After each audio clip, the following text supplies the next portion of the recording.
नमः संस्कृताय प्रिय संस्कृत मित्राणि, संस्कृत सेवा में आप सभी का स्वागत है। हम लोग पढ़ रहे हैं महाकवि कालिदास द्वारा विरचित अभिज्ञान शाकुंतलम का चतुर्थ अंक, जिसमें हम लोगों ने 1 से 10 श्लोकों तक पढ़ लिया है कि कहानी चतुर्थ अंक में क्या है, तो उसको हम लोगों ने जान लिया है। अब आगे की कहानी हम लोग पढ़ेंगे और टीजीटी की दृष्टिगत हम लोग इसको तैयारी कर रहे हैं। एलटी में भी यह सिलेबस में है चतुर्थ अंक, तो इसलिए हम लोगों ने चतुर्थ अंक से ही प्रारंभ किया है। तो आइए देखते हैं आगे क्या हुआ। इसमें थोड़ा टाइप नहीं हो पा रहा था, इसलिए हमने जो है आकाशी श्लोक जो दिया था मित्रों, तो वो जो है ना कि दे रखा था श्लोक 2 पेज में। इस कारण से हमने उसमें हमें अपने स्क्रीन पे लाने में समस्या हो रही थी, इसलिए हमने क्या किया कि श्लोक को टाइप कर लिया और टाइप करके आपको पढ़ाने का प्रयत्न किया। तो इसके ऊपर कहानी में आती है आकाशे। घटना ये है, आकाशे के बाद श्लोक है। श्लोक पूर्व में था, हम लोगों ने पढ़ा कि अनुगत गमना शकुंतला तरुभिरेयम वनवास बंधुभिः परभृत विरुतम कलम यथा प्रतिवचनी कृतम एभिरेदृशम। हम लोगों ने ये पढ़ लिया था, अर्थात जिसमें कोयल को अपना प्रत्युत्तर वृक्षों ने बनाया था। कोयल की आवाज़ से ये पता चल गया था कि शकुंतला को अनुमति प्राप्त हो गई है पतिग्रह जाने के लिए। तो उसके बाद की कहानी है आकाशे, अर्थात आकाशे मतलब अब आकाश में एक बात उठती है। क्या है गुरुजी? ये है रम्यांतरा कमलनी हरितैः सरोभिः छायाद्रुमैर्नियमितार्कमयूखतापः भूयात्कुशेशयरजो मृदुरेणुरस्याः शान्तानुकूलपवनश्च शिवश्च पन्था रम्यांतरः कमलनी हरितैः सरोभिः छायाद्रुमैर्नियमितार्कमयूखतापः भूयात्कुशेशयरजो मृदुरेणुरस्याः शान्तानुकूलपवनश्च शिवश्च पन्था। तो इस प्रकार से शकुंतला के लिए कहा जा रहा है। क्या कहा जा रहा है गुरुजी? कमलिनी हरितैः सरोभिः, अर्थात आकाश में आवाज़ आती है, आकाश में कमलिनी हरितैः सरोभिः, अर्थात कमलनियों से हरे भरे। किससे गुरुजी? कमलनियों के द्वारा हरे भरे और सरोभिः तालाबों से मार्ग का जो मध्यम भाग है। कैसा भाग है? मार्ग का जो मध्यम भाग है शकुंतला का, वह रमणीय हो जाए।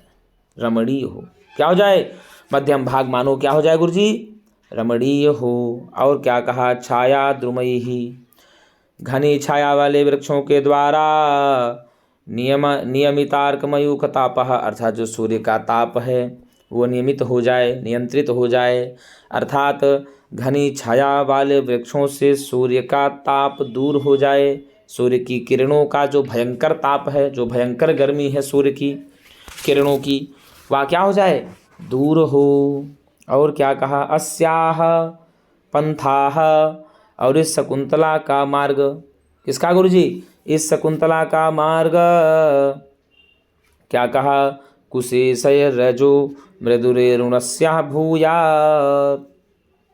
सीधे कहा गुरुजी, इस शकुंतला का जो मार्ग है वह कमलों के पराग से कोमल। कैसे भैया? कमलों के पराग से कोमल और धूलि से युक्त हो। और क्या कहा? शांतानुकूल पवनश्च शिवश्च पंथाः भूयात्। और क्या हो जाए गुरुजी? शांत और अनुकूल वायु से युक्त तथा कल्याणकारी हो जाए। इसका मार्ग किसका? तो शकुंतला का। तो रम्यांतरः कमलिनी हरितैः सरोभिः छायाद्रुमैर्नियमितार्कमयूखतापः भूयात्कुशेशयरजो मृदुरेणुरस्याः। रेणु मतलब धूल होता है। शांतानुकूल पवनश्च शिवश्च पंथा, अर्थात वायु शांत और अनुकूल हो जाए शकुंतला के और इसका मार्ग कल्याणकारी हो जाए। कहने का मतलब सीधे युवा मित्रों कि कमलिनी हरितई ही, अर्थात कमलिनियों से हरे भरे, कमलिनियों से सुशोभित, सरोभी अर्थात तालाबों से जो शकुंतला का मध्यम मार्ग है, बीच का मार्ग है, और जाएगी तो मार्ग में पड़ेगा तो वह अत्यंत रमणीय हो जाए, मनोहर हो जाए। और छाया द्रुमयी ही, अर्थात घनी छाया वाले वृक्षों के द्वारा या घनी छायादार वाले वृक्षों से जो अर्क मयूख तापह, अर्थात जो सूर्य का ताप है, अर्क मतलब सूर्य होता है, अर्थात जो सूर्य की मयूख मतलब किरणें और तापा मतलब ताप, अर्थात जो सूर्य की किरणों का ताप है वह नियमित हो जाए, अर्थात नियंत्रित हो जाए, दूर हो जाए।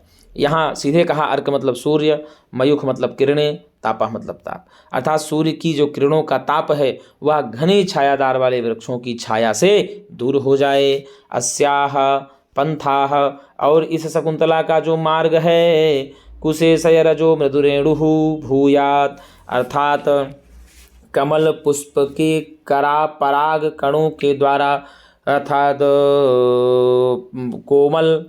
कमल के पराग कणों से मृदु कोमल धूल युक्त हो जाए, कोमल से धूल युक्त हो जाए, और वायु शांत और अनुकूल हो जाए, और इसका मार्ग तथा इसका मार्ग क्या हो जाए, कल्याणकारी हो जाए। तो कि शांतानुकूल बहुत पॉपुलर है ये उक्ति कहाँ की है, अगर पूछ लिया कि यह सूक्ति कहाँ की है या लाइन कहाँ की है, शांतानुकूल पवनश्च शिवश्च पंथाः, तो आप बताएंगे यह पंक्ति जो है, यह उक्ति जो है विज्ञान शाकुंतलम के चतुर्थ अंक की है। किस अंक की है गुरुजी? चतुर्थ अंक की। तो एक बार और देख लीजिए, अर्थात कमलियों से हरे भरे, तालाबों से, ठीक है ना, तालाबों से क्या हो जाए, इसका जो मार्ग है वह रमणीय हो जाए। इसके कमलियों से हरे भरे, तालाबों से जो इसका मध्यम मार्ग है, मध्य भाग है शकुंतला के मार्ग का, वह रमणीय हो जाए, और घनी छायादार वाले वृक्षों से जो सूर्य की किरणों का ताप है वह दूर हो जाए, और इस शकुंतला का जो मार्ग है वह कमल के पुष्प के पराग कणों से, कोमल पराग कणों से युक्त धूल युक्त हो जाए, और शांत और अनुकूल वायु हो जाए, और इसका मार्ग तथा इसका मार्ग जो है कल्याणकारी हो जाए, ऐसा कहा जाता है। तो इस प्रकार से हम लोगों ने जाना इसके अर्थ को। अब यहाँ अगर पूछ ले कि गुरुजी कौन सा छंद है, तो आप बताएंगे वसंत तिल का छंद है। कौन सा छंद है गुरुजी? वसंत तिल का छंद है। कौन सा छंद है? वसंत तिल का। इसका लक्षण है उक्ता वसंत तिल का तभ जा जगौगः, गेयम वसंत तिल का तभ जा जगौगः, उक्ता वसंत तिल का तभ जा जगौगः, अरे गेयम वसंत तिल का तभ जा जगौगः। तो इस प्रकार से भाई साहब 14 मात्राएं होती हैं। वसंत तिल का छंद में कितनी मात्राएं होती हैं? तो आप बताएंगे 14 मात्राएं होती हैं। अब जो नियमितार्कमयुक तापः है, इसमें होगा नियमितः अर्कस्य मयूखानाम तापः, यस्मिन् सह बहुब्रीहि समास हो जाएगा। क्या हो जाएगा गुरुजी? बहुब्रीहि समास हो जाएगा। और जो छाया द्रुमयी है तो छाया प्रधानई ही द्रुमयी ही, शाक पार्थिवाद के तुल्य यहाँ पर उत्तर पद का लोप हो जाएगा, और घनी छाया वाले वृक्षों से।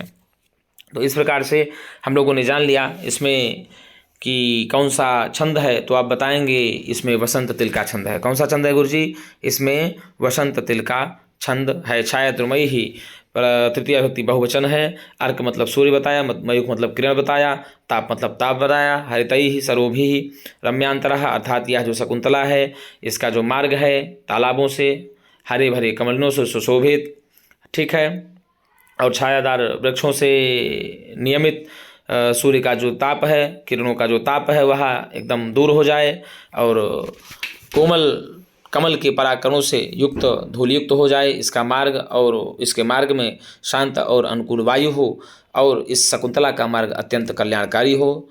तो मित्रों आज के लिए इतना ही। हम पुनः एक नई वीडियो के साथ मिलेंगे।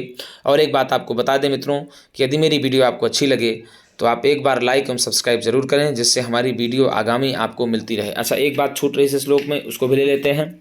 ये क्या कि जब यहाँ श्लोक खत्म होता है तो इसमें बात आती है आगे, क्योंकि किताब में थोड़ा समस्या हो जाएगी आगे, इसलिए इसी को ही यहीं पर ले लिया जाता है जिसमें हम लोग आगे आसानी से उसको जान सकेंगे। आगे देखिए आता है कि सर्वे, आगे आया क्या गुरुजी, सर्वे सविस्मयम् आकर्णयन्ति। क्या हुआ, सविस्मयम्, सर्वे सविस्मयम् ऐसे आकर्णयन्ति, बात यहाँ आ जाती है। इतना इसको भी ले लेते हैं क्योंकि आगे श्लोक में नहीं आएगा तो पाठ हम लोग एक भी छूटने ना पाए, चैप्टर यहाँ हो जाएगा। सर्वे सविस्मयम् आकर्णयन्ति, इसका मतलब होगा गुरुजी सीधे सीधे इस सब को देख करके सभी लोग जो हैं बड़ा आश्चर्यचकित हो जाते हैं। क्या हो जाते हैं, सर्वे सविस्मयम् आकर्णयन्ति, यह सब माहौल देख करके, यह सब कुछ जान करके सभी लोग आश्चर्यचकित हो जाते हैं और सभी लोग आश्चर्य के साथ सुनते हैं।